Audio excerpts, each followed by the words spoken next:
நான் வந்தேன், தெய்வ ஆட்டுக்குட்டி வந்தேன் என்று சொல்லி நாம் பாடின வண்ணமாக எத்தனையோ எண்ணங்களில் சிந்தைகளில் எத்தனையோ போராட்டங்கள் உட்பயங்கள் எல்லாம் வந்த போதும் கர்த்தர் நம்மோடு கூட இருந்து நம்மை பாதுகாத்து நடத்தி வந்தார். அல்லேலூயா. பலன் கொண்டு திடமனதாயிரு, நான் மோசையோடு இருந்தது போல உன்னோடும் இருப்பேன் என்று சொல்லி யோசுவாவை பலப்படுத்தி திடப்படுத்தி இதோ கானானுக்குள்ளே இசைவை ஜனங்களை அழைத்து செல்லவும் அவர்களுக்கு எல்லாவற்றையும் பிரித்து கொடுக்கவும் இதோ கிருபை செய்த ஆண்டவர் நம்மோடு இந்த 9 மாதம் இருந்தவர் இந்த 10ஆம் மாதத்தில் இருந்து நம்மை நடத்துவார். அல்லேலூயா. பலன் கொண்டு திடமனதாயிருங்கள், நீங்கள் பயப்படவும் கலங்கவும் வேண்டாம். தேவன் நமக்கு பயமுள்ள ஆவியை கொடாமல் பலமும் அன்பும் தெளிந்த புத்தியுள்ள ஆவியை கொடுத்திருக்கிறார். ஆகலாம் அந்த ஆவியானவர் நம்மோடு இருக்கிறார். அவர் தேற்றரவாளன், அவர் சகல ஆறுதலின் தேவனாக இருக்கிறார்.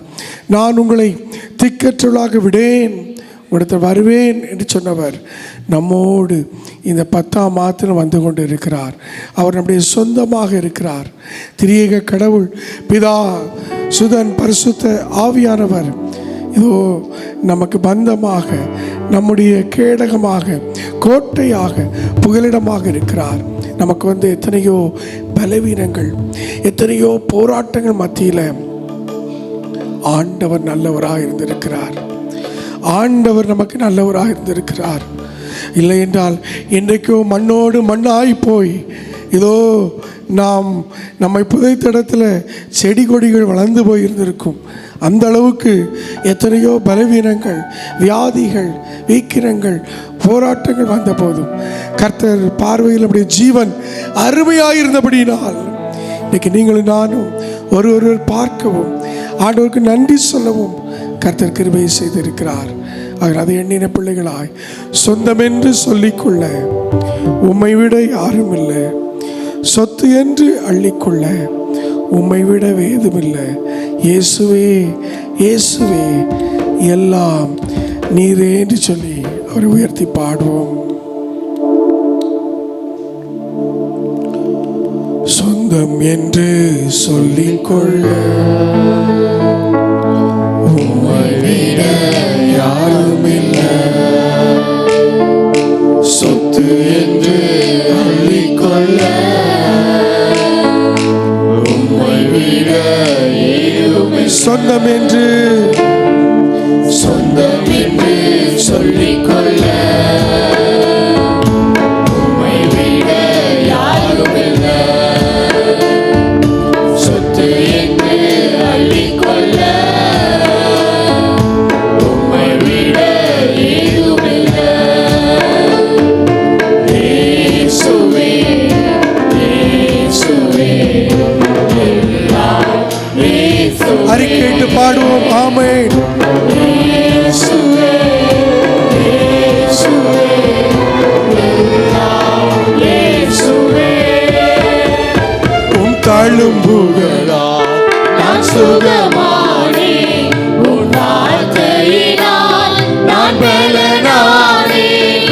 உம் தழும்புகளால் நான் சுகமானேன், உம் வார்த்தையினால் நான் பலனானேன். நான் பலனானேன், நான் பலனானேன். இயேசுவே இயேசுவே எல்லாம்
உயிர் வாழ்வே.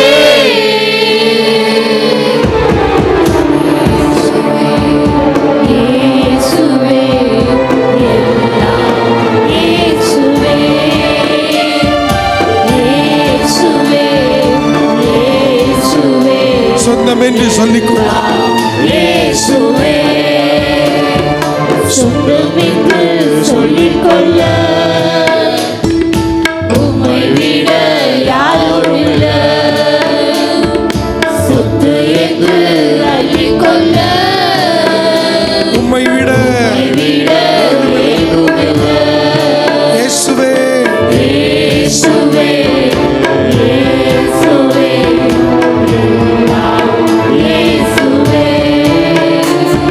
அதிசயங்கள் செய்கிறவர்.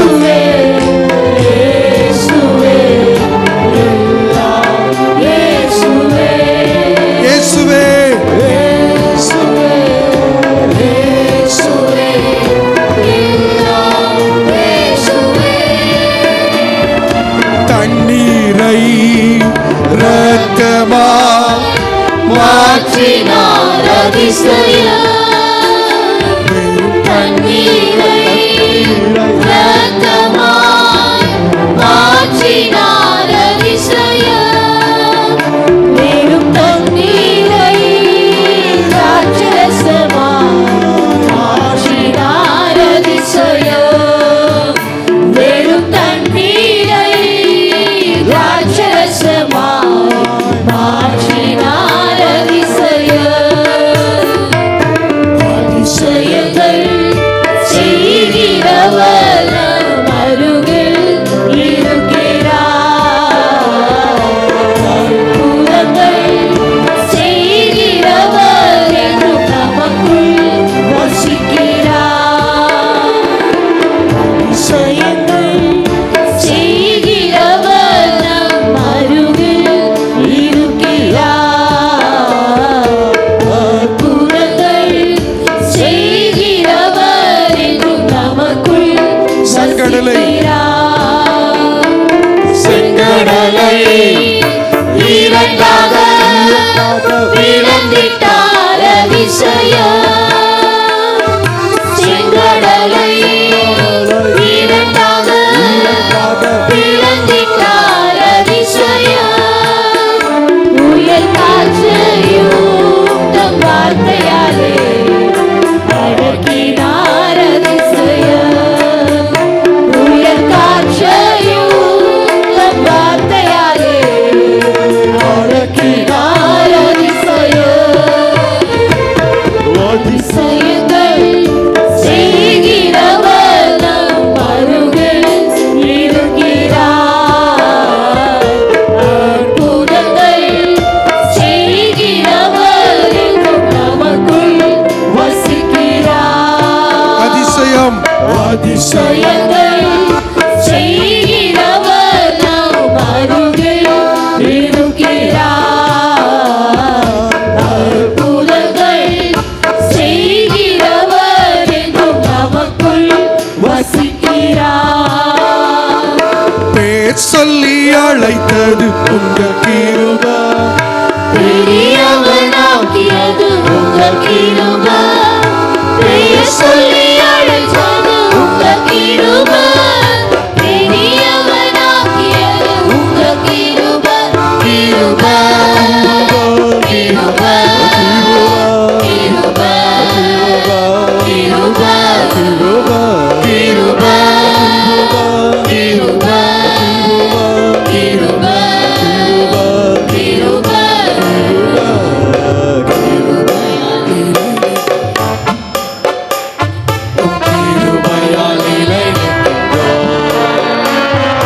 கிருபை கட்டுகளை நீக்கியது, காயங்களை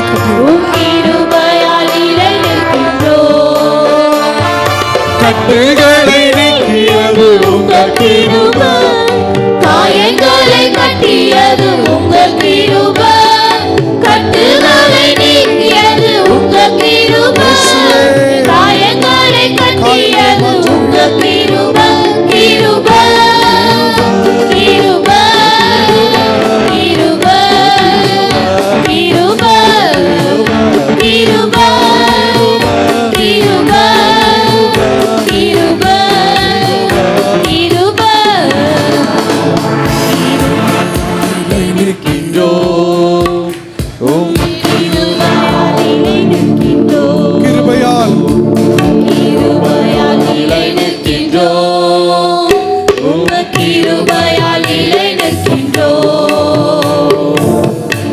கரங்களை தட்டி எல்லாரும் ஆண்டவரை மகிமைப்படுத்துவோம். உம்முடைய சுத்த கிருபை ஆண்டவரே, நாங்கள் நிர்மூலமாகாமல் இருப்பது உம்முடைய கிருபை. உம்முடைய கிருபைக்காக ஸ்தோத்திரம். நம்முடைய ஆண்டவர் சொன்னதை செய்கிறவர். அல்லேலூயா. அவர் நமக்கு கற்றுக் கொடுக்கிற ஆண்டவர், சொன்னதை செய்கிற தேவன். எனக்கு எரேமியாவுக்கு நான் இந்த காரியங்களெல்லாம் சொன்னேன் என்று சொன்னபோது, இதோ நீ அதையெல்லாம் செய்ய வேண்டும் என்று சொன்னபோது அவர் அப்படியே அந்த காரியத்துக்கு தன்னை விட்டு கொடுத்தான். நோவா பேழையை உண்டாக்க ஆண்டவர் சொன்ன பிரகாரம் அவர் அப்படியே செய்து முடித்தான். அதே போல் வேதத்தில் அநேகர், இதோ யாக்கோபை பார்த்து ஆண்டவர் சொன்னார், யாக்கோபே நான் உனக்கு சொன்னதை செய்ய வரை உன்னை நான் விட்டு விலகுவதும் இல்லை, உன்னை கைவிடுவதில்லை என்று சொன்னார். அதன்படியே யாக்கோபை நடத்தி வந்தவர் நம்மையும் இந்த நாள் வரை நடத்தி வந்திருக்கிறார். இந்த வருட மாதத்தில் ஆண்டவர் கொடுத்த வாக்கு, சொன்னதை செய்கிற கர்த்தர். நீ நீர்ப்பாய்ச்சலான தோட்டத்தை போல் இருப்பாய், நீ வற்றாத நீரூற்றை போல் இருப்பாய் என்று வாக்கு தத்தங்கள் வார்த்தைகள், நீ உயர்ந்திருப்பாய், நீ மேன்மையடைந்திருப்பாய் என்று வரும்பொழுது நாம் சொல்ல வேண்டியது, ஆம் ஆண்டவரே, ஆம் கர்த்தாவே, அப்படியே ஆகட்டும் கர்த்தாவே என்று சொல்லி நாம் சொல்ல வேண்டும்.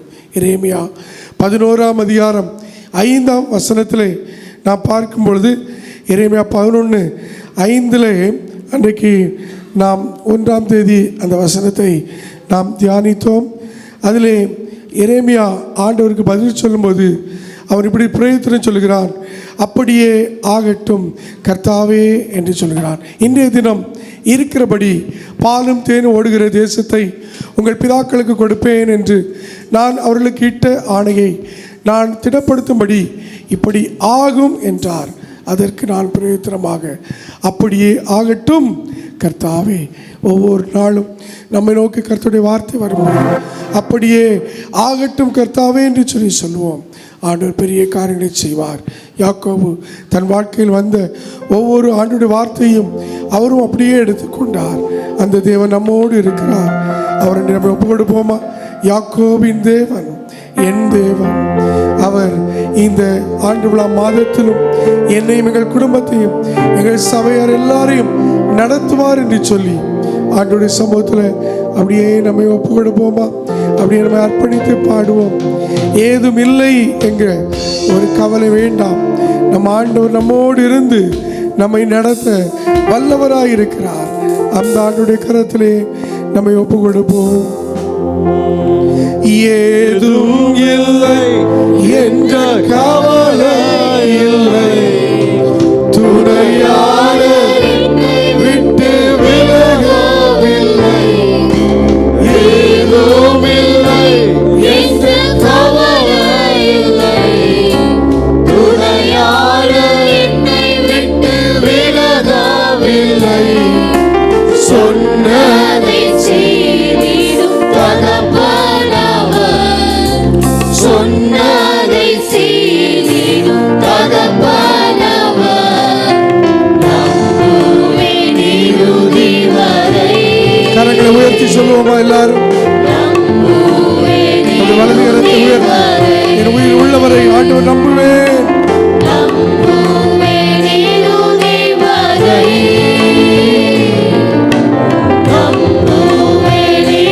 எல்லாம் சேர்த்து நம்புவேன், இறுதி வரை. நம்புவேன் இறுதி வரை. நம்புவேன், நம்புவேன் இறுதி வரை.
இந்த தேவன் என்றென்றைக்கும் உள்ள சதா காலங்களிலும் நம்முடைய தேவன். மரண பரியந்தம் நம்மை நடத்துவார். நான் உனக்கு போதித்து நீ நடக்க வேண்டிய வழி உனக்கு காட்டுவேன். உன்மேல் என் கண்ணை வைத்து உனக்கு ஆலோசனை சொல்கின்ற ஆண்டுடைய கரத்திலே எங்களை ஒப்பு கொடுக்கிறோம். அப்பா, நீர் எங்களை தொடர்ந்து நடத்தும். இயேசு மூலம் ஜெபிக்கிறோம் நல்ல பிதாவே, ஆமென். உட்கார்வோம்.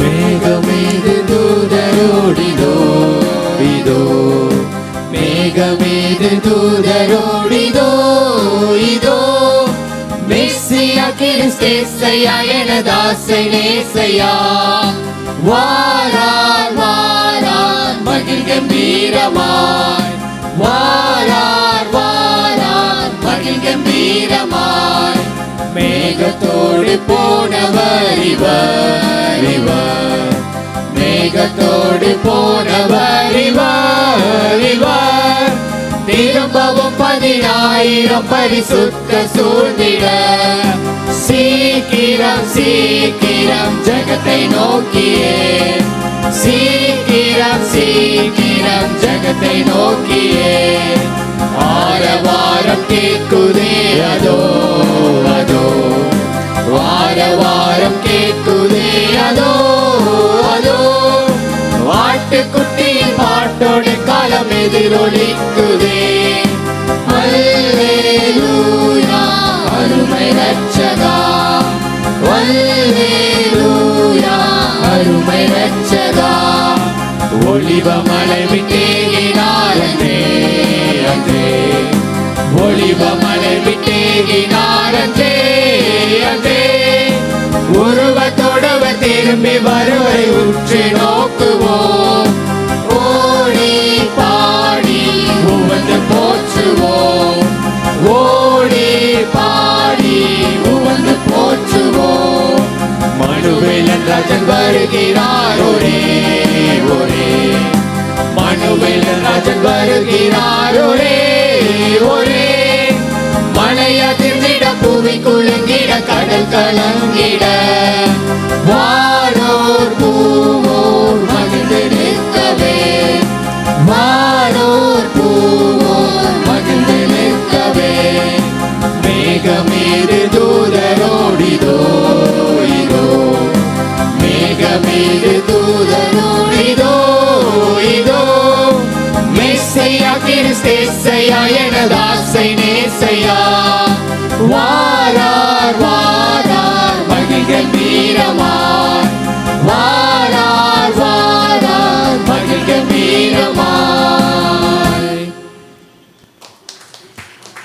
கர்த்தருடைய பரிசுத்த நாமம் மகிமைப்படுவதாக. அல்லேலூயா. ஆண்டவரும் இரட்சகருமாகிய இயேசு கிறிஸ்துவின் நாமத்திலே உங்களை யாவரையும் வாழ்த்துகிறேன். கர்த்தர் இந்த நல்ல தருணத்தை அடியேனுக்கு கொடுத்தபடினாலே கர்த்தரை துதிக்கிறேன், ஸ்தோத்தரிக்கிறேன். தொடர்ந்து ஆலயத்திலே வந்து ஆண்டுடைய ஊழியத்தை செய்யும்படி வாய்ப்பு நல்கின நம்முடைய திருச்சபையுடைய போதகர் ரெவரன் அருள்மோகன், அன்பான சகோதரர் நண்பர், அவர்களுக்கும் என் வாழ்த்துக்களையும் நன்றியை நான் தெரிவித்துக் கொள்கிறேன். இந்த மாதத்தின் முதல் வாரத்திலே வந்திருக்கிறோம். 9 மாதத்தை கடந்துட்டோம். 10வது மாதத்தில் வந்திருக்கிறோம். இந்த 3 மாதம் கழித்து ஒரு புதிய வருடத்துக்குள்ளே பிரவேசிக்க இருக்கிறோம்.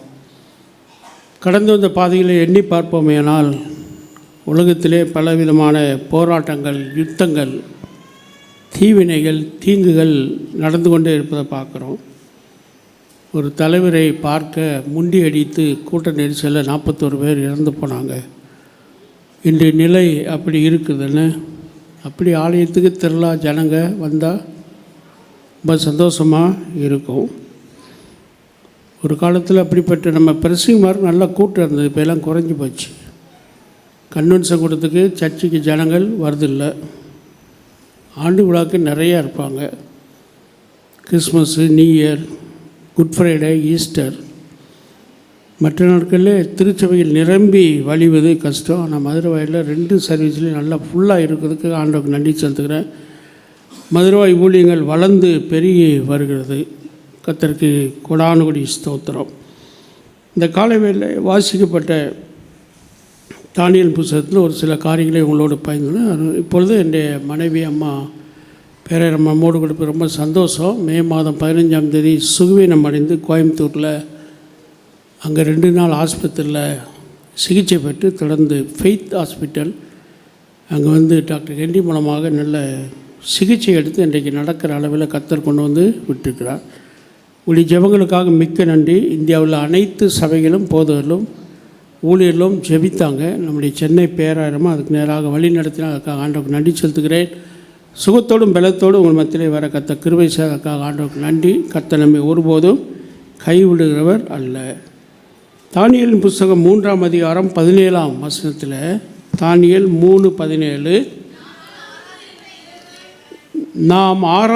நாங்கள் ஆராதிக்கிற தேவன் எங்களை தப்புவிக்க வல்லவராய் இருக்கிறார்.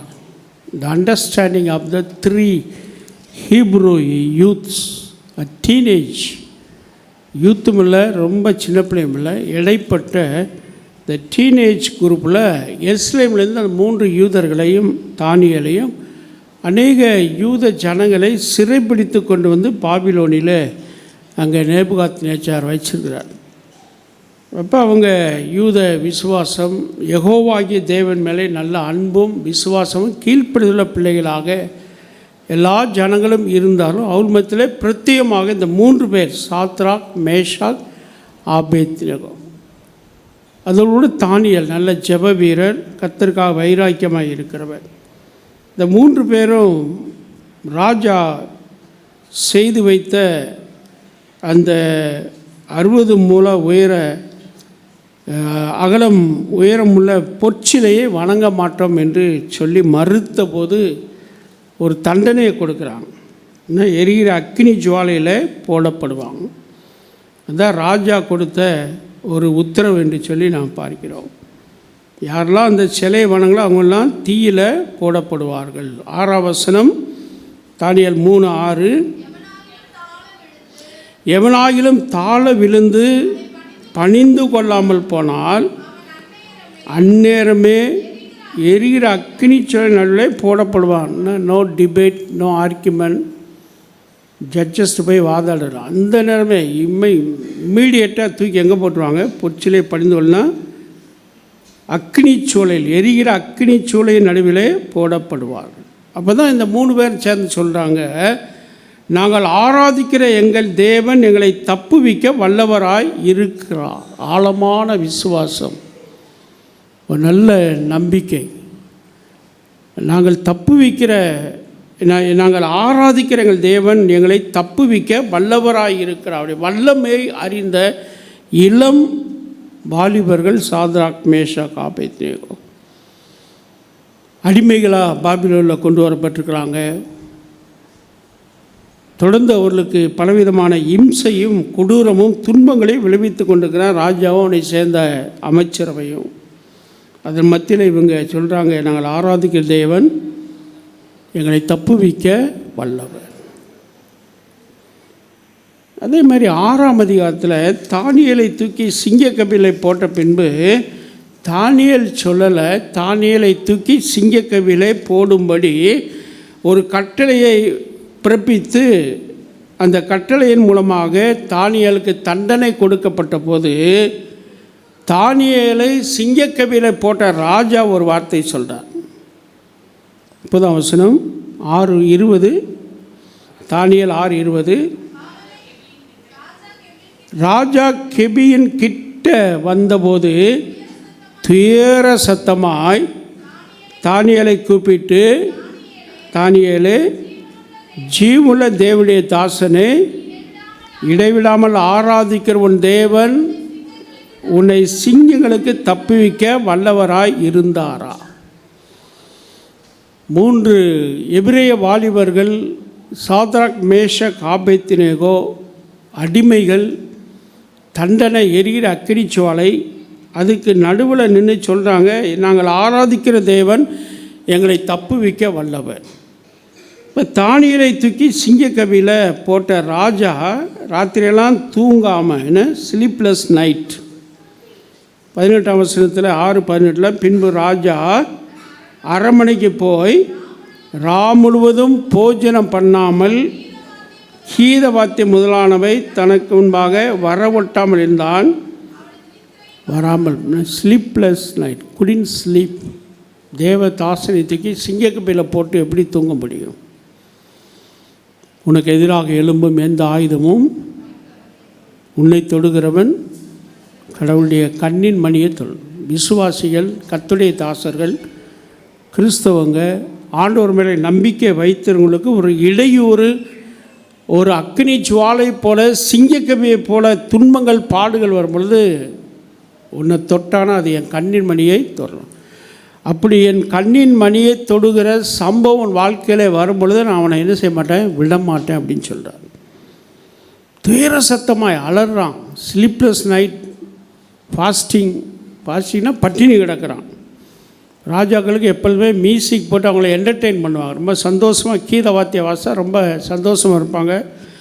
அங்கே வந்து டான்ஸ் ஆடும். அரண்மனையில் இந்த நிகழ்ச்சிகள் நடந்து கொண்டு அது எல்லாத்தையும் அப்புறப்படுத்திட்டு காலை எப்படா விடின்னு சொல்லி அதிகாலையிலே சிங்கக்கவிக்கு தீவிரமாய் போய் அங்கே கேட்குறான், ஜீவுள்ள தேவனுடைய தாசனே, நீ இடைவிடாமல் ஆராதிக்கும் தேவன் உன்னை தப்புவிக்க வல்லவராய் இருந்தார். சாத்ராக், மேஷாக், ஆபேத்நேகோவை அக்னி ஜுவாலையிலே தப்புவிக்க காட்சியை பார்க்குறான், சம்பவத்தை பார்க்குறான். இவன் தாவீதுடைய இந்த சம்பவத்தில் அதை பயன்படுத்துகிறான்.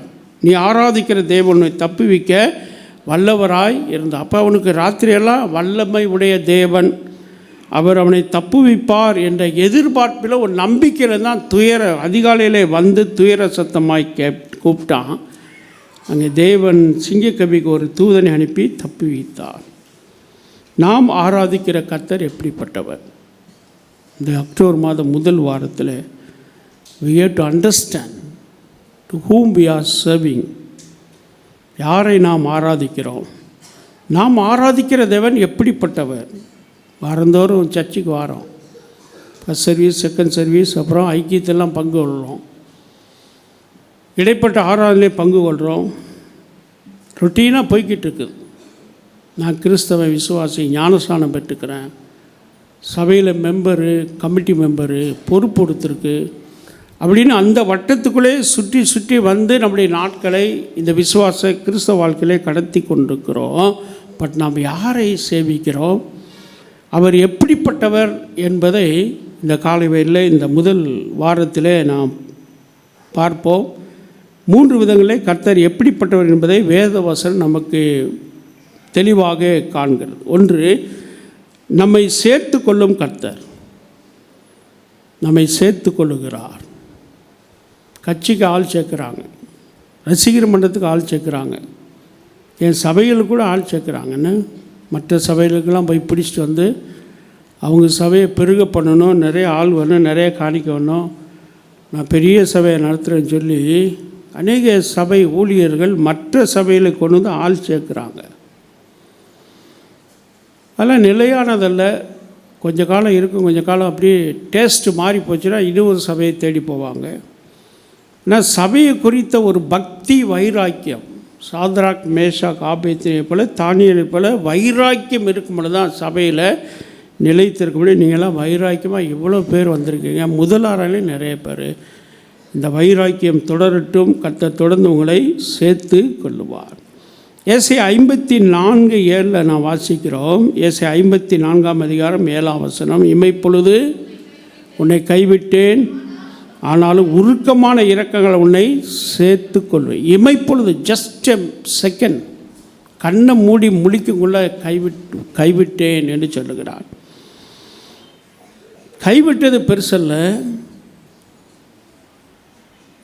அப்புறம் என்ன சொல்லார்? உருக்கமான இரக்கங்களால் உன்னை சேர்த்து கொள்வேன். சேர்த்து கொள்ளுகிற ஆண்டவன். உலகப்பிரகாரமான ஐக்கியம், உலகப்பிரகாரமான உறவு, உலகப்பிரகாரமான பாசங்கள் மாய்மாலமும் நிலையற்றதாக இருக்கும். வீட்டை விட்டு துரத்திடுவாங்க. பெர்மனண்ட்டாக நீ போயிருங்க, வீட்டுக்குள்ளே வராத, வாசப்படி ஏறாத. பெற்றோர்கள் பிள்ளைகளை பார்த்து சொல்லுவது, அல்ல திருமணமாகி குடும்பமான பெற்றோர்களை சேர்த்து கொள்ளாமல் போய் எங்கேயாவது படைச்சிக்கோங்க, தனியாக போங்க, எங்களுக்கு தொந்தரவாக இருக்க வேண்டாம்னு சொல்லி குடும்ப உறவுகள் பாசங்களில் இப்படி நிகழ்வுகள் சமுதாயத்தில் திருச்சபை மக்கள் மத்தியிலே குடும்பங்களிலே நடந்து கொண்டு சேர்க்க மனதில்லை. நான் ஆண்டவர் சொல்கிறார், இமைப்பொழுது உன்னை கைவிட்டேன், ஆனால் உருக்கமான இரக்கங்கள் உன்னை சேர்த்து கொண்டேன். அதே அதிகாரம் 8ஆம் வசனத்தில் வாசிக்கிறோம். அற்ப காலம் மூண்ட கோபத்தினால் முகத்தை இமைப்பொழுது உனக்கு நான் மறைத்தேன், ஆனால் நித்திய கிருபையுடன் இறங்குவேன் என்று சொல். நித்திய கிருபை, மாறாத கிருபை, தாங்குகிற, ஏந்துகிற, சுமக்கிற கிருபை என்னிடத்திலே உண்டு. அற்பகாலம் மூண்ட கோபத்தினால் உன்னை நான் கைவிட்டேன், மறந்தேன். ஆனால் என்கிட்ட நித்திய கிருபை இருக்குது, அது மாறாது. யாரும் அதை எடுத்துக்கொள்ள முடியாது, ஒருவனும் பறித்து கொள்ள முடியாது. அந்த நித்திய கிருபைக்கு நான் தான் சொந்தக்காரன் என்று தேவனாய கர்த்தர் சொல்லுகிறார். அந்த கிருபையுடன் உனக்கு இறங்குவார். ஆகவே நம்மளோட பணம் இருக்கோ, சொத்து இருக்கோ, நமக்கு எந்த வசதி வாய்ப்பு இருக்கோ இல்லையோ, இரக்கத்தில் ஐஸ்வர்யமுள்ள தேவன் நாம் ஆராதிக்கிற தேவன். அல்லேலூயா. நாம் ஆராதிக்கிற தேவன் இரக்கத்தில் ஐஸ்வர்யம் உள்ளவர், இரக்கத்தில் பணக்காரன். ரிச் இன் ஹிஸ் மெர்சிஸ், அவருடைய இரக்கத்திலே ஐஸ்வர்யம் உள்ளவராக இருக்கிறார். அதனால் அந்த ஐஸ்வர்யத்திலிருந்து இரக்கத்தை ஒவ்வொரு நாளும் கூப்பிட்டு கொடுக்கிறார், அனுப்புகிறார், அபிஷேகிக்கிறார். தொடர்ந்து பார்க்கும் பொழுது, நாம் நிர்மூலமாகாமல் இருப்பது கர்த்தருடைய கிருபை, அவருடைய இரக்கங்களுக்கு முடிவில்லை. 3 எரேமியாவின் புலம்பல் 3:22-23 அந்த கிருபை காலைதோறும் புதியவைகள். So every day his supplies his richest mercy. அவருடைய ட்ரெஷரி, அந்த கருவூலமாகிய அந்த கிருபையின் கருவூலத்திலிருந்து அனுதினமும் காலை எந்திரிச்சோன்னா அந்த கிருபையை தூக்கி நம்ம தலையில் ஒரு அபிஷேகமாக போடுறபடினால தான் உலகத்தில் நாம் வாழ்ந்து கொண்டிருக்கிறோம். 2025ஆம் ஆண்டில் 9 மாதங்களை கடந்துட்டோம். நித்திய கிருபையுடன் தேவன் நமக்கு இறங்கினபடினாலே, நம்மை நித்திய கிருபையுடன் சேர்த்து கொண்டபடினாலே, அப்படி இரக்கங்களுக்கு என்ன இல்லை, முடிவில்லை. Endless, no full stop. ஃபுல் ஸ்டாப்பே கிடையாது, அதுக்கு அப்படியே கண்டினியூவாக வந்துக்கிட்டே இருக்கும். அதான் இரக்கத்தில் ஐஸ்வர்யமுள்ள தேவன். அவர் சேர்த்து கொள்ளுகிறவர், கிருபையும் இரக்கமும் நிறைந்த ஆண்டவர், தீங்குக்கு மனஸ்தாபப்படுகிறவர், இரக்கத்தில் ஐஸ்வர்யம் உள்ளவர், நம்மை சேர்த்து கொள்ளுகிறார் என்று நாம் பார்க்கிறோம். நம்ம நம்ம அவரை விட்டு தூரமாய் போனாலும், வழி விலகி போனாலும், அவரை வெறுத்து ஒதுக்கி வச்சுட்டு நம்ம தனிப்பட்ட நம்ம ஐடியா, நம்முடைய பிளான் பிரகாரம் குடும்பத்தையோ தனிப்பட்ட வாழ்க்கையை நடத்த போனாலும் அவர் திரும்ப நம்மை சேர்த்து கொள்ளுகிறார். உபாகம் 30ஆம் அதிகாரம் 3ஆம் வசனத்தை வாசிக்கும் பொழுது, உபாகம் 30:3, உன் தேவனாகிய கர்த்தர் உன் சிறையிருப்பை திருப்பி உனக்கு இறங்கி, உன் தேவனாகிய கர்த்தர் எல்லா ஜனங்களிடத்திலும் உன்னை திரும்ப சேர்த்து கொள்வார். தேவனாகிய கர்த்தர் சிதறிக்கப்பட்ட ஜகல ஜனங்கள் மத்தியில் உன்னை ஆண்டவர் திரும்ப சேர்த்து கொள்வார். அது உறுதி, நிச்சயம். ஆமேன், ஆமேன். திரும்ப சேர்த்து கொள்ளுகிற ஆண்டவர். பல உதாரணங்கள் வேதத்தில் ரொம்ப பிடிச்சது. லூக்கா 15ஆம் அதிகாரத்தில் இளையகுமார் பணத்தெல்லாம் எடுத்துகிட்டு தூர தேசத்துக்கு பிரயாணம் பண்ணி போனான். He wanted to have a very pleasant life, lovely life, comfort zone. இதெல்லாம் இந்த பணத்தில் நம்ம என்ஜாய் பண்ணலான்னு அப்பாட்ட சண்டை போட்டு காசை வாங்கிட்டு டெபிட் கார்டு, கிரெடிட் கார்டு எல்லாத்தையும் கொண்டு தூர தேசத்துக்கு போய் துன்மார்க்கமாய் ஜீவித்து ஆசிகளை அழித்து போட்டு பண்ணி மேய்க்கிற தொழிலுக்கு யூத வாலிபன், ஒரு பிராமின் யூத் பண்ணி மேய்ப்பானான்னு, அது மாதிரி தான் ஜூவிஷ் மேன், எபிரேய ஜாதியில் வந்தவன், அவன் போய் பண்ணி மேய்க்கிறான். விதி விளையாடிச்சுவாங்க. அப்படி விதிகளே ஒன்று, மதியை விட்டு கொடுத்து கடவுளுடைய சமூகம், தகப்பனுடைய அன்பு, தகப்பனுடைய ஐக்கியத்தை விட்டு தூரமாகி போனவன். போய் அதோட ஆண்டவர் கைவிட்டுறல. இந்த பசி பட்டினி வந்தபோது கடவுள் அவனுக்கு புத்தியை தெளிய பண்ணுறார். 17 வசனம், அவனுக்கு புத்தி தெளிந்த போது, லூக்கா 15:17, அவனுக்கு புத்தி தெளிந்த போது. சில வேளைகளில் தூரமாக போகும்போது, பின்மாற்றம் அடையும் பொழுது, பின்வாங்கி போகும் பொழுது, ஐக்கியத்துட்டு தூரமாகி போகும் பொழுது ஆண்டவர் புத்தியை தெளிய பண்ணுகிறார். ஆதி அன்பை விட்டு விட்டாய், இன்ன இடத்துல விழுந்தாய் என்று நீ உணர்ந்து என்ன செய்ய, அந்த ஆதி அன்பை பற்றிக்கொள் என்று அறைகோல் கொடுக்கிறார். ஆவியானவர் பேசுகிறார். அதிலும் புத்தி தெளியாமல் புத்தி மந்தமாக மழுத்து போனால் பிறகு உன் வாழ்க்கை ரொம்ப நிர்பந்தமாக அபாயகரமாக இருக்கும். தற்கொலைக்கு போயது காரணம் அதுதான். வாலிபன் புத்தி தெளிய பொழுது அதை பயன்படுத்தி கொண்டு வழியை மாற்றி பாதையை மாற்றிக்கொண்டு ஆண்டவருடைய பாதையிலே திருச்சபைக்கு நேராக வரவில்லைன்னா அவனுடைய வாழ்க்கை கமிட்மெண்ட் சூசைட் தான், தற்கொலை, கடன் தொல்லையில், குடும்ப பிரச்சனை. எத்தனை பேர்! ஆனால் கிறிஸ்தவர்கள், விசுவாசிகள், ஆண்டவரை ஏற்றுக்கொண்டால் அபிஷேகம் பெற்றவங்க, ஞானஸ்நானம் பெற்றவர்களுக்கு அந்த சூழ்நிலை கர்த்தர் பரிசுத்த ஆவியானவர் புத்தியை தெளிய பண்ணுகிறார். இந்த வாலிபன் புத்தி தெளிந்த போது தகப்பனுடைய அன்பையும் தகப்பனுடைய வீட்டில் இருக்கிற பராமரிப்பையும் அடைக்கலத்தை நினைவு கொண்டு மனம் மாறி வீட்டுக்கு வர்றான். என்ன திரும்பி வந்தான், தகப்பன் துரத்தலை. சில பிள்ளைங்க சண்டை போட்டு கோவிச்சிட்டு தூர இடத்துக்கு போயிடுவாங்க. திரும்பி வந்தால் தகப்பன் விரட்டுவார். ஏன் மறுபடியும் வந்த, நீ போய் ஒளிஞ்சிட்டேன்னு நினச்சேன், ஏன் மறுபடியும் வந்தேன்னு சொல்கிற தகப்பன்கள் உண்டு, தாய்கள் உண்டு. நிம்மதியாக இருந்தோம், நீ தொலைஞ்ச, இப்படிலாம் கடினமான அபாயகரமான வார்த்தைகளை பேசி விரட்டி அடிக்கிற பெற்றோர்கள் உண்டு. அன்றைக்கு அந்த நாட்களில் அந்த தகப்பன் அவனை எதிர்நோக்கியிருந்தான், எதிர்நோக்கி இருக்கிறான். தூரத்திலே வருவதைக் கண்டு எழுந்து புறப்பட்டு தன் தகப்பனிடத்திலே வந்தான். அவன் தூரத்தில் வரும்போது அவனுடைய தகப்பன் அவனை கண்டு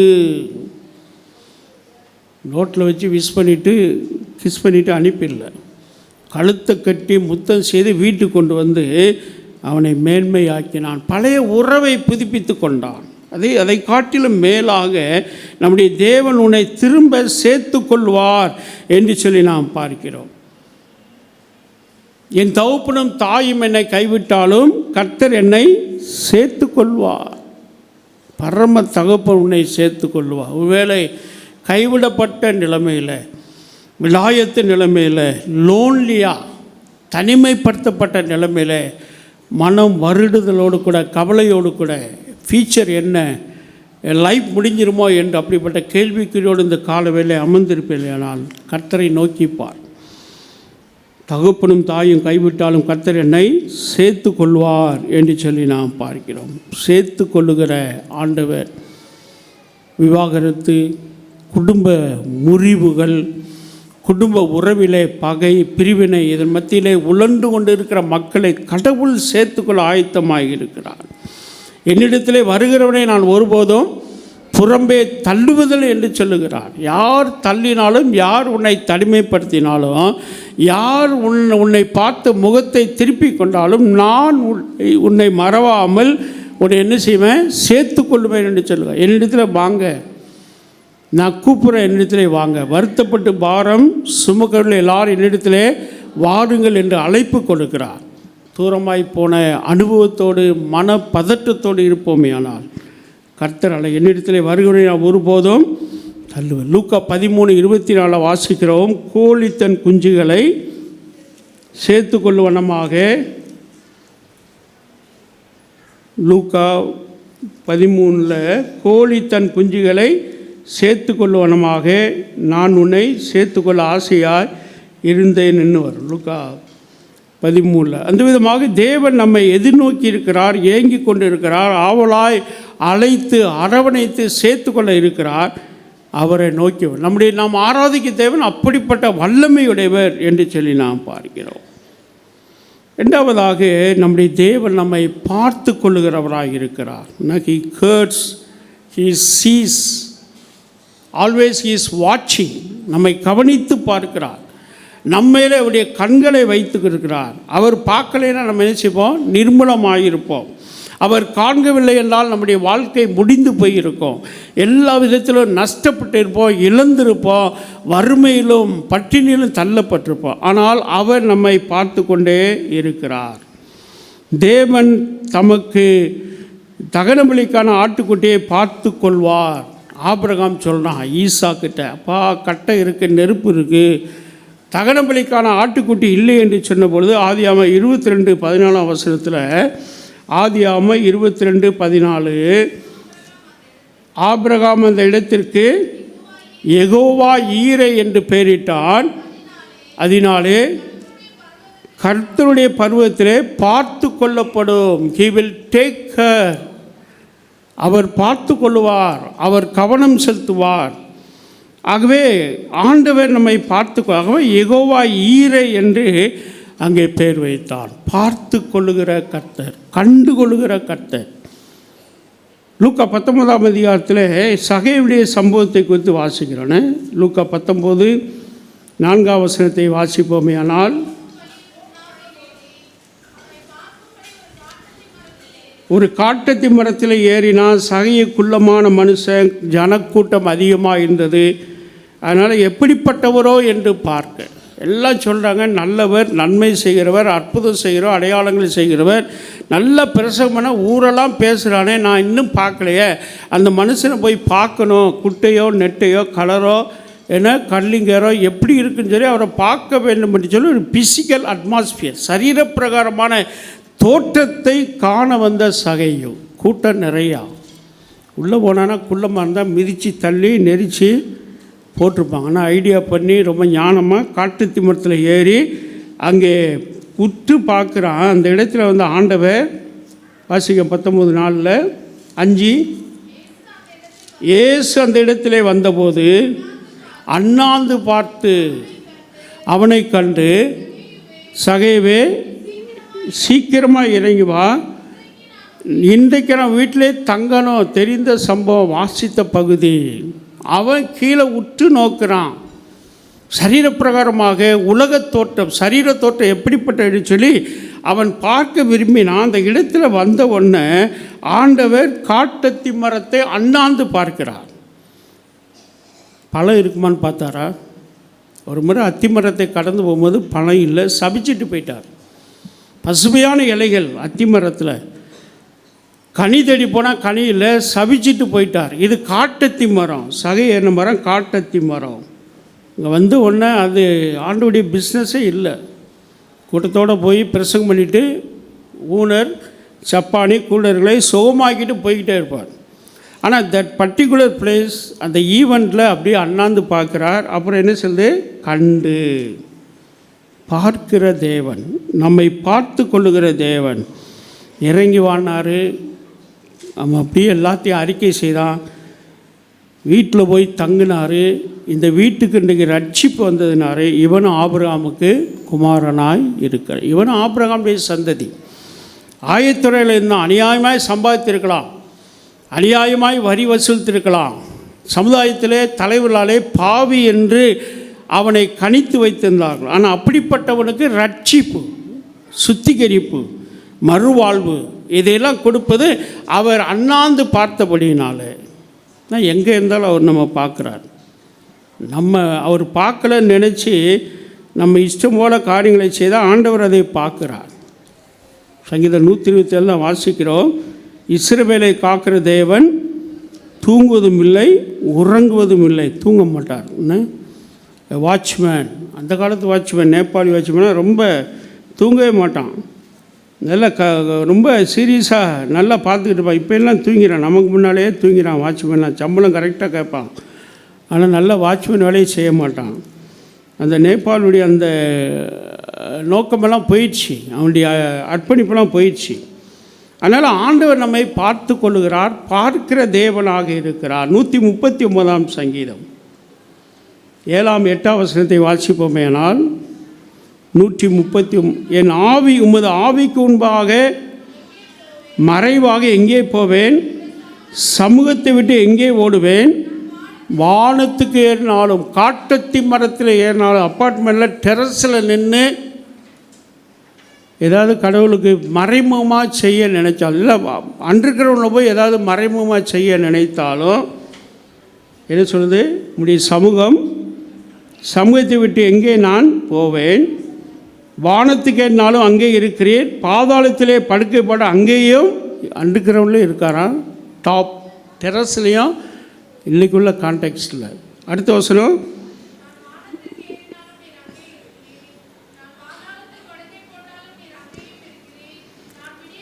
விடியற் காலத்து செட்டைகளை எடுத்து சமுத்திரத்தின் கடையாந்தங்களை போய் தங்கி, deep in the water, deep in the sea. Marina கடற்கரையில் இப்போ இறங்க முடியாதுன்னு செக்யூரிட்டி போட்டு தடுத்துரும். அந்த காலத்தில் உள்ளே போகலாம், குளிக்கலாம், கால் இப்போ முடியாதுன்னு. அலைகள் மக்களை அடித்து போகணும், ரொம்ப டைட்டாக இருக்கும். பெரிய இறைச்சலும் அலைகளும் வருகிற அந்த சமுத்திரத்தின் கடையாந்தங்களை போய் தங்கினாலும் அங்கேயும் பார்க்குறேன் அப்படின்றார். ஸோ நம்மை பார்த்து கொண்டு இருக்கிற தேவன் ஆபத்துக்கள், நாசங்கள், சேதங்கள், மோசங்களுக்கு நம்மை விலக்கி காத்து கொள்ளுகிறவராக இருக்கிறார். 32ஆம் சங்கீதம் 8ஆம் வசனம், தெரிந்த வசனம் 32:8, நான் உன்மேல் என் கண்ணை வைத்து ஆலோசனை சொல்லுவேன், நீ நடக்க வேண்டிய வழியை நான் உனக்கு காண்பேன். யோவான் 5ஆம் அதிகாரத்தில் வாசிக்கிட்ட 2வது படத்தில் பெதஸ்தா, எருசலேமில் இருந்த அந்த பெதஸ்தா அந்த தெப்ப குளத்தில் 38 வருஷமாக பெரும்பாடு 38 வருஷமாக ஒரு பெரிய வியாதியுடையவன் படுத்து கிடக்கிறான். அங்கே யாரெல்லாம் இருப்பாங்க? 3ஆம் வசனம் 5:3, குருடர், சப்பானிகள், சூம்பின உறுப்புடையவர்கள் முதலான வியாதிக்காரர் அநேகர் படுத்திருந்து, தண்ணி கலக்கிறவனா குருடன் தடவிட்டே போய் குடத்தில் விழுந்துருவான். தண்ணி கலக்கிற கண்ணு தெரியாது, காது கேட்கும்.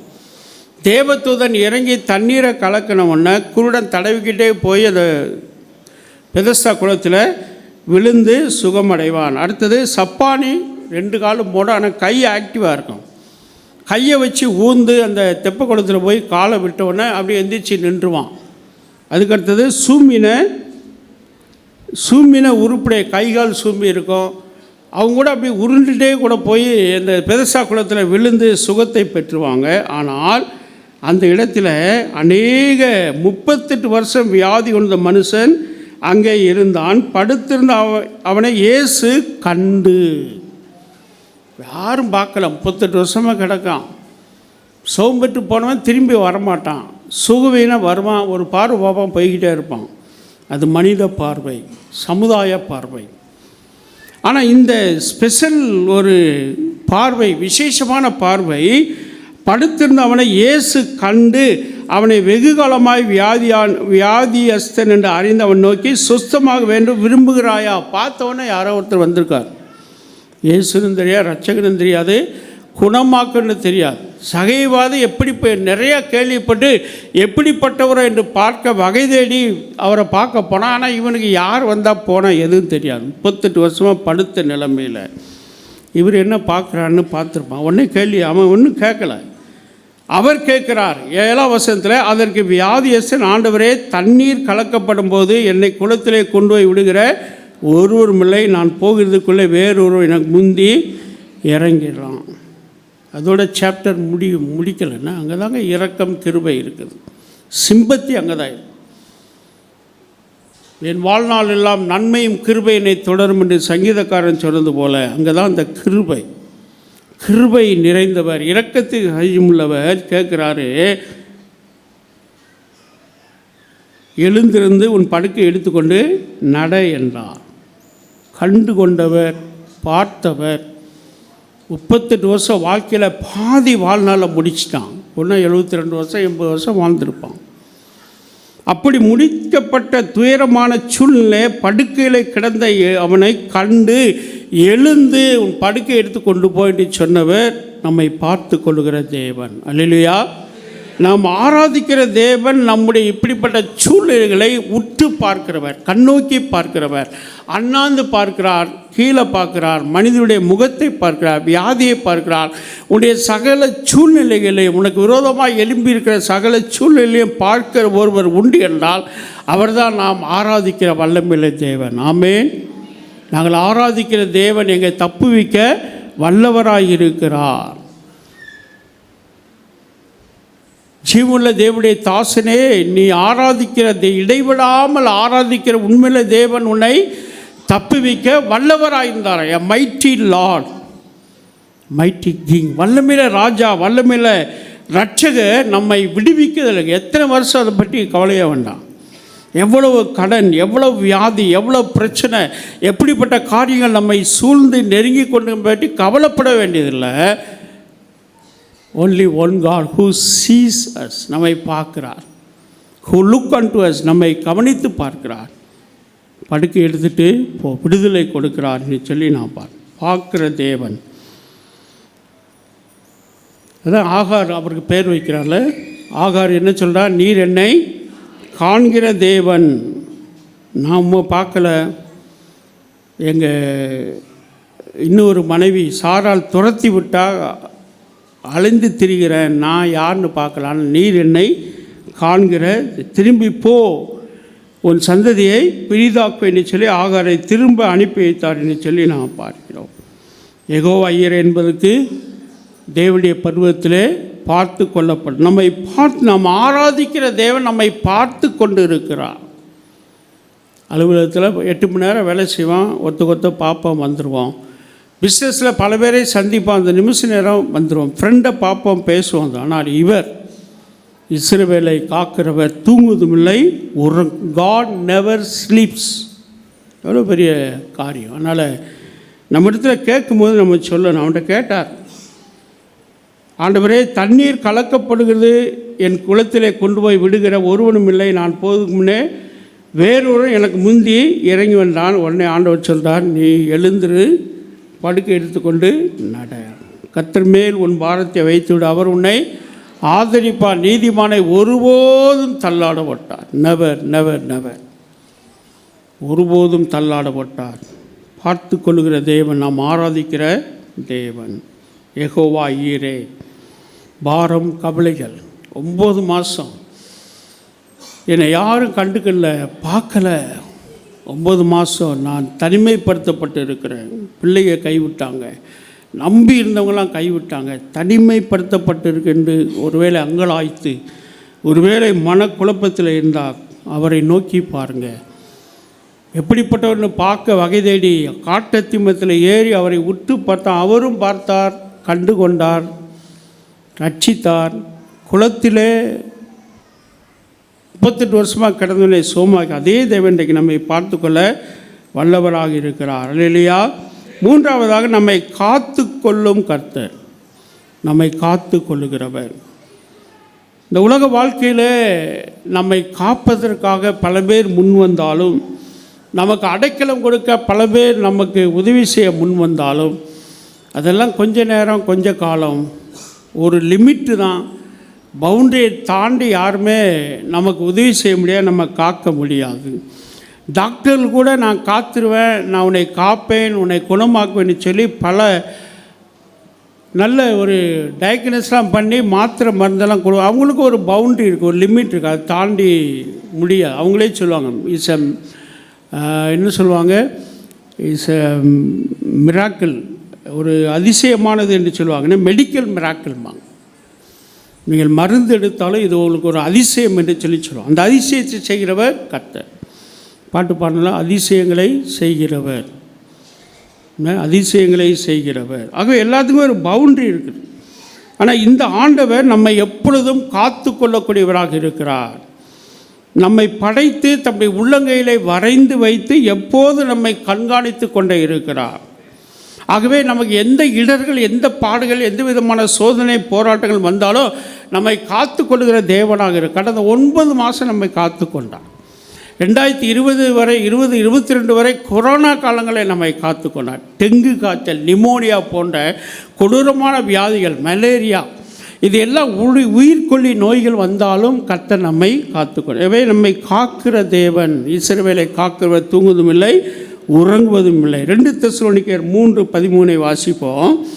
2 தெசலோனிக்கேயர் 3ஆம் அதிகாரம் 13ஆம் வசனம்.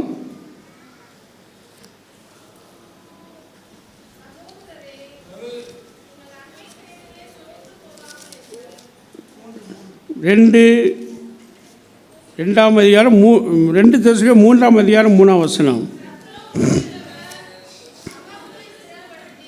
கர்த்தரோ உண்மையுள்ளவர், அவர் உங்களை சிறப்படுத்தி தீமையின்றி விலக்கி காத்து கொள்வார். கர்த்தரோ உண்மையுள்ளவர். God is faithful.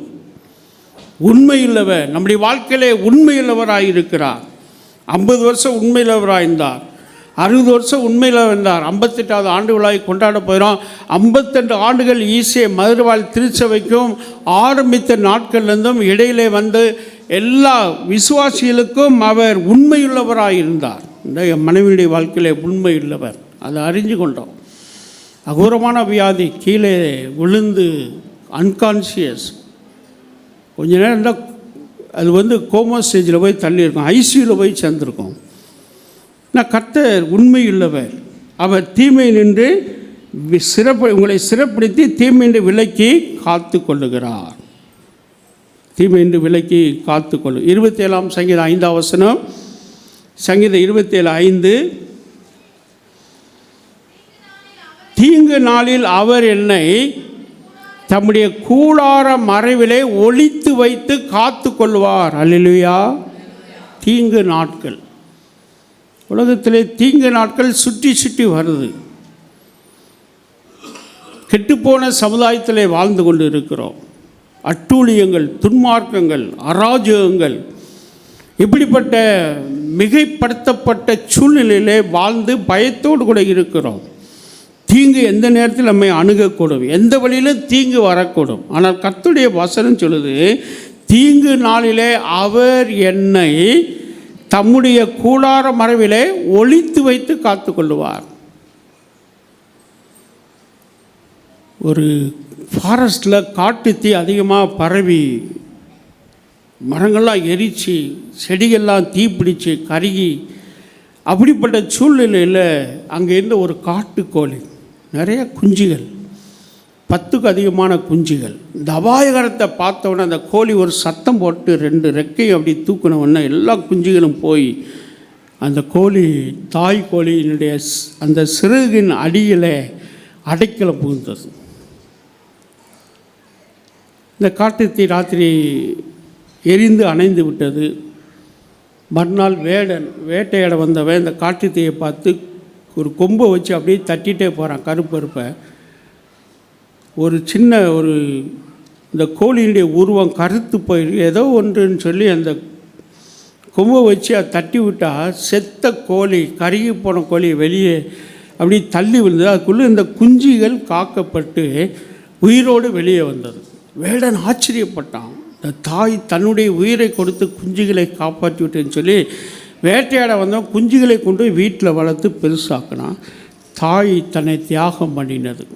அடைக்கலம், சிறகுகளின் அடைக்கலத்திலே உன்னதமானவரின் மறைவில் இருக்கிறவன் சர்வ வல்லவுடைய நிலையிலே தங்குவான். கோழி, 5 அறிவுள்ள கோழி, தாய் கோழி குஞ்சுகளை காப்பாற்றுவதற்கு தன்னை தியாகம் பண்ணது. அதுபோல் தான் கல்வாரி சிலுவிலே நம்முடைய ஆண்டவராக இயேசு கிறிஸ்து தம்மை தியாக பலியாக ஒப்பு கொடுத்து இரத்தத்தை சிந்தி ஐங்காயங்கள் ஏற்று நாம் குஞ்சுகளைப் போல பாதுகாப்பாக இருக்கும்படி அவர் தாமே தம்முடைய சரீரத்தில் சகல வேதனைகளையும் ஏற்றுக்கொண்டார். தீங்கு நாளிலே அவர் நம்மை தம்முடைய கூடார மறைவிலே ஒளித்து வைத்து காத்து கொள்வார். உபாகம் 1:31 வாசிப்போம். உபாகமும் 1ஆம் அதிகாரம் 31ஆம் வசனம். மனுஷன் தன் பிள்ளையை சுமந்து கொண்டு போவது போல நீங்கள் இவ்விடத்திலே வருகிற வரைக்கும் நடந்து வந்த வழிகள் எல்லாவற்றிலும் உங்கள் தேவனாய கர்த்தர் உங்களை சுமந்து கொண்டு வந்ததை கண்டீர்களே. சேர்த்து கொள்ளுகிற கர்த்தர் சுமந்து கொண்டு வருகிறார். 40 வருஷம் வனாந்திர வாழ்க்கை.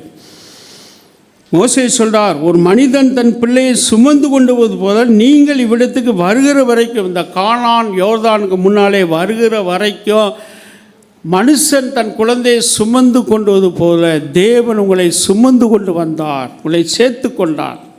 அந்நிய ராஜாக்கள் படையெடுத்து வந்து மடங்கடிக்க வந்தபோது, விஷப்பூச்சிகள் தீண்ட வந்தபோது, கொடூரமான வனவிலங்குகள் இரையாக்கி கொள்ள வந்தபோது உங்களை சுமந்து கொண்டு வந்தார் என்று சொல்லுகிறார். கர்த்தர் உங்களை சுமந்து கொண்டு வந்ததை சுமந்து கொண்டு வந்து சேர்த்து கொள்ளுகிறார் என்று சொல்லி பவுல் தன் அனுபவத்தை சொல்லுகிறார்.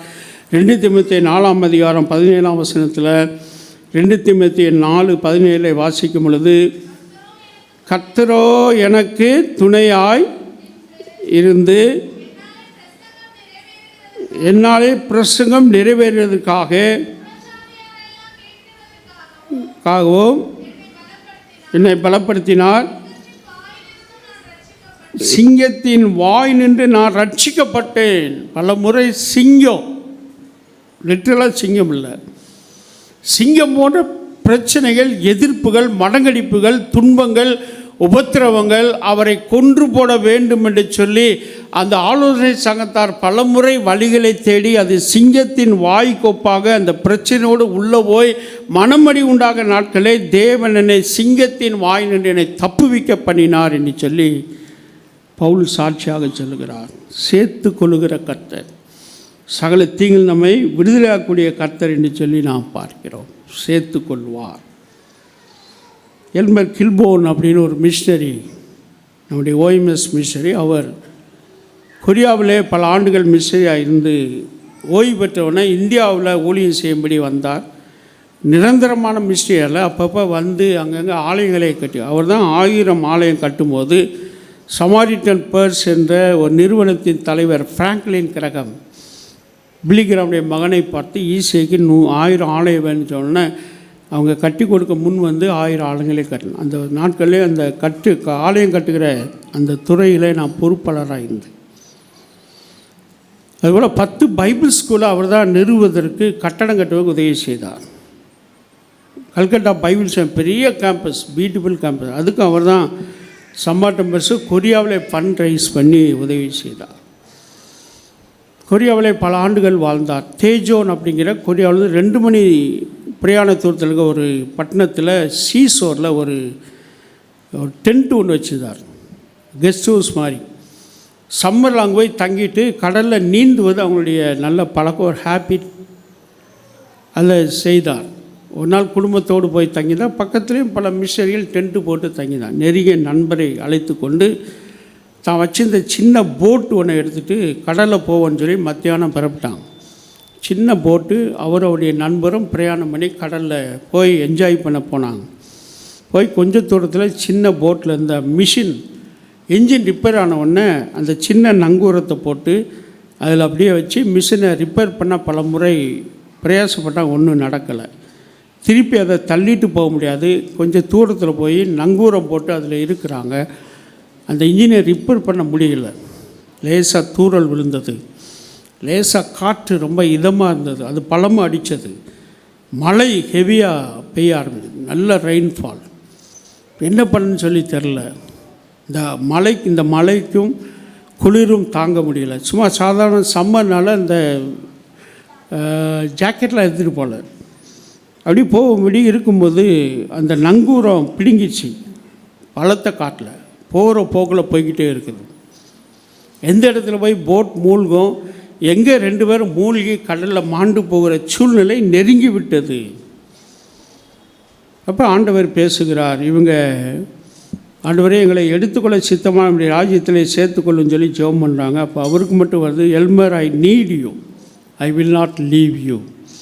நீ எனக்கு தேவை, நான் உன்னை கைவிட மாட்டேன் அப்படின்னு சொல்லி இந்த சத்தத்தை உணர்ந்து தைரியப்பட்டு விசுவாசில் இன்னும் அதிகமாக உறுதி கொண்டு ஜெபம் பண்ணிக்கிட்டே வந்தாங்க. அந்த போட்டு அடித்து போய் தீவில் ஒரு மரத்தில் போய் முட்டி அப்படியே நின்றுச்சு.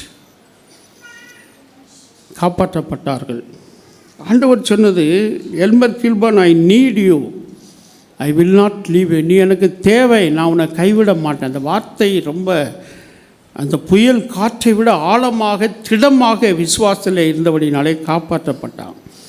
அந்த தீவில் இருந்த மனுஷன் காலையில் இவங்க போட்டில் குளிரில் கஷ்டப்பட பார்த்து வீட்டில் கூட்டு போய் அவங்களுக்கு நல்லா உணர்த்தி நல்ல குளிர் புல் இதெல்லாம் ட்ரெஸ்ஸெல்லாம் கொடுத்து சாப்பாடு கொடுத்து, இதுக்குள்ளே இந்த நேவியில் இந்த கம்ப்ளைண்ட் போய் அவனை ஹெலிகாப்டரில் சுற்றி பார்த்தான், எங்கேயும் கண்டுபிடிக்க முடியல. குடும்பத்தை நினச்சா 2 பேரும் போய் சேர்ந்துட்டான்னு சொல்லி நினச்சாங்க. மறுபடியும் அங்கேருந்து நேவி அவங்கள பார்த்து காப்பாற்றி குடும்பத்தோடு கர்த்தர் சேர்க்க வைத்தார். அல்லேலூயா. அவர் அன்னைக்கு அப்படி காப்பாற்றப்பட்ட படியினால தான் 1985ஆம் ஆண்டுலேருந்து அவர் சாகு மட்டும் நம்முடைய ஈசிஐக்கு ஒரு பெரிய அம்பாசிடராக, ஒரு தூதனை போல இருந்து உதவியில் செய்தார். கர்த்தர் நோக்க வைத்திருந்தார், சாக விட மாட்டேன், நீ எனக்கு தேவை, உன்னை கொண்டு இந்தியாவில் ஈஸியில் பெரிய காரியங்களை செய்ய போகிறேன்னு சொல்லி ஆண்டவர் அவரை காப்பாற்றி குடும்பத்தோடு திருச்சபையோடு மிஷனோடு பார்ட்னர்ஸோடு சேர்த்து கொண்டபடினாலே அவர் மூலியமாக அநேக நன்மைகளை கர்த்தர் செய்தார். ஆகவே நம்மை சுமந்து கொண்டு வந்து நம்மை காத்து கொள்ளுகிற தேவன். யார் என்னை காப்பா, யார் என்னை விடுவிப்பா? 9 மாதம் நான் இப்படித்தானே இருக்கிறேன், ஒன்றும் சித்திக்கப்படல, அனுகூலமாகலை, ஒன்றும் கைதரல என்று ஒருவேளை கவலைகள் வருடல்கள் நம்முடைய உள்ளத்தில் இருக்குமேனால் நம்மை சேர்த்து கொள்ளுகிற கர்த்தரை நோக்கி பார்ப்போம். கோழி தன் குஞ்சுகளை சேர்த்து கொள்ளு வண்ணம் கர்த்தர் கூவி கூவி அழைக்கிறார், கூவி கூவி அழைக்கிறார். அவரிடத்துல போகும்போது எந்த சூழ்நிலையை நமக்கு எது எதிர்பார்ந்தோ அதெல்லாம் சாதகமாக மாட்டி நம்மை சேர்த்து கொண்டு ஐக்கியப்படுத்தி நமக்கு ஜீவனை கர்த்தர் நீண்ட ஆயுளை கொடுக்கிறார். இன்னும் வருகிற 3 மாதமும் கர்த்தர் உங்களை சுமந்து கொண்டு வருவார். கர்த்தர் உங்களை இமைப்பொழுது கைவிட்டாலும் உருக்கமான இரக்கத்தினாலே உங்களை என்ன செய்வார்? பார்த்து கொள்வார், சேர்த்து கொள்வார். இந்த நிச்சயத்தோடும் இந்த வாக்குத்தத்தோடும் இந்த மாதத்தில் பிரவேசிப்போம். சோர்ந்தத்துக்குள்ள கர்த்தர் நம்ம அதிகமாய் ஆசீர்வதிப்பார். ஜெபம் செய்வோம்.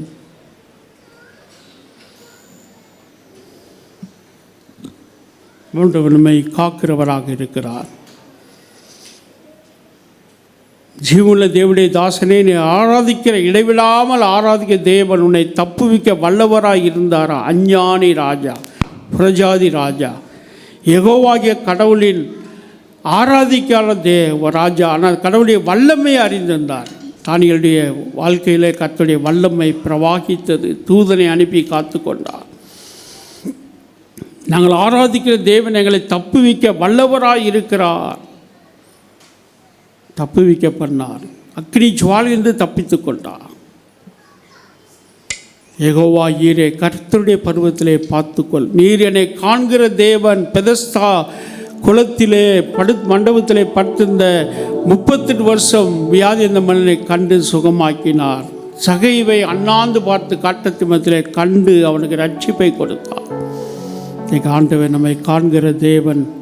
யாருமே என்னை கண்டுக்கலையே, யாருமே எனக்கு உதவி செய்யலை, எப்படியோ இருக்கிற வாழ்க்கை நடத்த என்று சொல்லி சோர்ந்து போன ஒரு தளர்ந்த நிலைமையில் இருப்போமே. ஆனால் ஆண்டவர் பார்க்கிற தேவன், காண்கிற தேவன், அரவணைக்கிற தேவன், ஆஸ்வதிக்கிற தேவன், விடுதலை அளிக்கிற தேவன் இந்த மாதத்தில் அப்படியே செய்வார். சேர்த்து கொள்ளுகிறார். தகப்பனும் தாயும் கைவிட்டாலும் கர்த்தர் என்னை சேர்த்து கொள்வார். என்னை சேர்த்து கொள்ளும் ஆண்டவரே. ஆண்டவரே, நீ எனக்கு அருகாமையில் இரும், என்னை அரவணைத்து கொள்ளும், உடைய கரம் என்னை பிடித்து கொள்ளட்டும். உன்னதமானவரின் மறைவில் இருக்க சர்வ வலுடைய நிழலிலே தங்கத்தக்க ஒரு சாக்கியத்தை தாரும் என்று சொல்லி ஜெபிப்போம். தீங்கு நாளே அவர் நம்மை தம்முடைய கூடார மறைவிலை ஒளித்து வைத்து காத்து கொள்ளுவார். கர்த்தரை நோக்கி பார்ப்போம். அவர் நம்மை ஆசீர்வதிக்கிற தேவன். நமக்கு அடைக்கலமாக இருக்கிறார், கோட்டையாக இருக்கிறார், அரணாக இருக்கிறார். நல்லவர், நன்மை செய்கிறவர். தூரமாக போயிடாத, தூரமாக போனாலும் நான் உன்னை சேர்த்து கொள்வேன் என்று சொல்கிறார். நீ பாதாளத்திலே படுக்கப்பட்ட நான் உன்னை காண்கிற தேவன் என்று சொல்லுகிறார். நான் உன்னை சேர்த்து கொள்வேன் என்று சொல்லுகிறார். ஆண்டவை நோக்கி பார்ப்போம். உன்னதமானவரின் உயர் மறைவில் இருக்கிறவன், சர்வ வல்லவரின் நிழலில் தங்குவார். இது பரமசிலாக்கியமே. சர்வ வல்லவரே நிழலில் தங்குவார். இது பரமசிலாக்கியமே. அவர் சேட்டையின் கீழ் அடைக்கலம் உறவே தம் சிறகுகளால் மூடுவார். அவர் சேட்டையின் கீழ் அடைக்கலம் உறவே தம் சிறகுகளால் மூடுவார். 1000 10,000 உன் பக்கம் விழுந்தாலோ அது ஒரு காலத்து உன்னை அணுகிடாதே. தேவனும்